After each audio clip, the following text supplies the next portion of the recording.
আরও অনেক সংগঠক আছে, তারাও ছাত্র রাজনীতি করে, কিন্তু আমরা কখনোই এইরকম মারামারি রাজনীতি করি না, প্রতিহিংসা রাজনীতি করি না। তারা এই দিক থেকে স্লোগান দিতে দিয়ে আসছে। তারা শুধু ছাত্রদল আসে নাই, সাথে ছাত্রলীগের পোলাপাইন সাথে নিয়ে আসছে, তারা যুবলীগের পোলাপাইন সাথে নিয়ে আসছে। তারা এই দিক দিয়ে স্লোগান দিতে দিতে আসছে। ছাত্রদল থাকতে এইখানে পাটোয়ারির জায়গা হবে না, এটা কি কোনো ফাইজলামি? এটা তারা প্রতিহিংসা রাজনীতি শুরু করছে। তারা প্রত্যেকটা দিন দেশের এমন কোনো জায়গা নেই যে জায়গার মধ্যে প্রতিহিংসা রাজনীতি করতেছে না।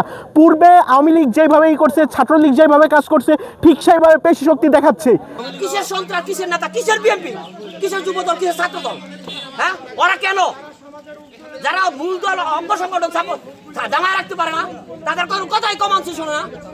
তারা কি রাজনীতি করে? রাষ্ট্রের কি পরিবর্তন আর বাংকের পরিবর্তন করে মানুষের অংশ ছিল যে এনসিপিকে রূপগঞ্জে কার্যক্রম চালাতে দিবে না। আর পাশাপাশি আমাদের এখানে গতকালকে আহত, আমাদের এখানে আমাদের জেলা প্রোগ্রাম গতকালকে ছিল, আমাদের নেতাকর্মী ওখানে ছিল এবং কয়েকজন নেতাকর্মী এখানে ছিল যাদেরকে দৌড়ে তাড়ায় দেয় এখান থেকে। ওরা কোনো রকমে নিজেদেরকে সেভ করে এলাকা ছেড়ে চলে গেছে। যে লোক এখানে আসছে, আইসা তারা তাৎক্ষণিক লেবারদেরকে নামায় দিছে, লেবারদের নামানো হয়েছে, লেবারদের কাজ বন্ধ করছে এবং তারা তিরপাল উঠাইতে চাইছিল।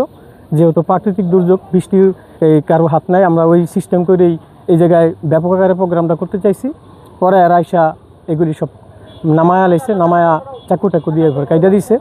এরপরে আপনার আমাদের এলাকার যে লোকগুলি আসছে পরিচিত মুখ না, কয়েকজনকে চিনি, আর বাকি লোকগুলি আমরা চিনি না। তারা কোথা থেকে কেন আসছে এই উদ্দেশ্যে করে আইসা সাথে সাথে মোটরসাইকেলগুলি একটা সাইড করছে।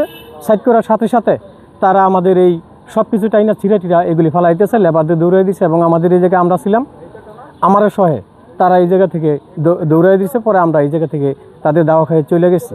আমরা যাতে ভবিষ্যৎ ফল বিদেশে রপ্তানি করে স্বনির্ভর একটা বাংলাদেশ বানাইতে পারি। এই ফল উৎসবে হামলাটা আজকে কেন হলো? এই যে দেখেন রক্তাক্ত করা হলো, এটা হলো কাপুরুষী চিত্রিত। এই যে রাস্তায় দেখলাম একটা ছেলে ইট নিয়ে দাঁড়িয়ে আছে, পাটকেল নিয়ে দাঁড়িয়ে আছে। তোমাকে এইগুলা বলেছে? একটু আগে নাকি রামদাও নিয়ে আসছে। এইগুলা তো কোনো আসলে রাজনীতি না, এগুলা হলো ছাত্রলীগ, যুবলীগ, আওয়ামী লীগ করতো। আমি আল্লাহর রাস্তে বিএনপিকে বলবো, এই সব সন্ত্রাসী কার্যক্রম পরিহার করুন। যদি কাজ না থাকে সীমান্ত পাহারা দেন, তারপরেও আপনাদের একটি কাজ হবে। তো আপনারা ভালো থাকবেন, দোয়া করবেন। রূপগঞ্জের মাটি হবে এনসিপির ঘাটে ইনশাআল্লাহ। এই রক্তের উপরে দাঁড়িয়ে এনসিপি প্রতিষ্ঠা হবে রূপগঞ্জে। প্রোগ্রামটি শুরু হওয়ার কথা ছিল 4টায়, তো একটা অনাকাঙ্ক্ষিত ঘটনা ঘটেছে বেশ আগেই, 2:30-3টার দিকে। তো এখন পরিস্থিতি স্বাভাবিক আছে, আমরা পর্যাপ্ত পুলিশ আমরা ঘটনাস্থলে মোতায়েন আছি। আমাদের আসলে কালকে রাত থেকে এখানে পুলিশ ছিল। তো যাই হোক, একটা অনাকাঙ্ক্ষিত ঘটনা ঘটেছে, এটা আপাতত আমরা কথা বলেছি, আমরা তাদেরকে আশ্বস্ত করেছি, এখন আর আপাতত কোনো সমস্যা নেই। যে আজকের এই প্রোগ্রামের যে চিফ গেস্ট, ওনার সাথেও আমার কিছুক্ষণ আগে ফোনে কথা হলো, উনি খুব কাছাকাছি চলে এসেছেন। তো ওনাকে আমরা আশ্বস্ত করেছি আপনি আসেন, আপনি সম্পূর্ণ নিরাপত্তার সহিত এই প্রোগ্রাম করে যাতে যেতে পারেন, এই বিষয়ে আমরা সর্বোচ্চ নিরাপত্তা প্রদান করব আপনাদের। তো উনি আসছেন, আশা করি বাকি যে প্রোগ্রাম কিন্তু 4টায় হওয়ার কথা, এখন বাজে 4টা। তো আশা করি প্রোগ্রামটা ভালোভাবে সম্পন্ন হবে।